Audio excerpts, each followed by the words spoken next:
ఇది నేరేడుకాయ చెట్టు ఫ్రెండ్. ఇది నేరేడుకాయ చెట్టు.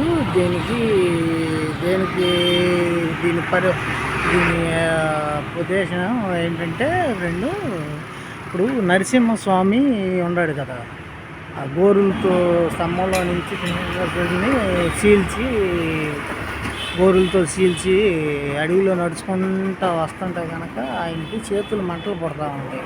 మంటలు పడుతుంటేను ఏమీ లేక, ఇది పురాణాల్లో కూడా రాసి ఉంది. కావాలంటే కనుక నేను చెప్పేది అబద్ధం అయితే దాంట్లో చెక్ చేసుకోవాలి.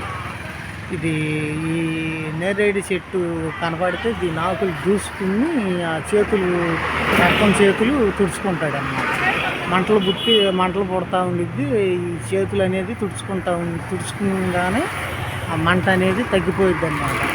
ఇది ఈ కార్తీక మాసంలో, శ్రావణ మాసంలో ఈ నేరేడు చెట్టుకి పూజ గనక చేస్తే తెల్లారుజామున, శుక్రవారం పూట తెల్లారుజామున చేస్తే లక్ష్మీ తల్లి అనుగ్రహించింది.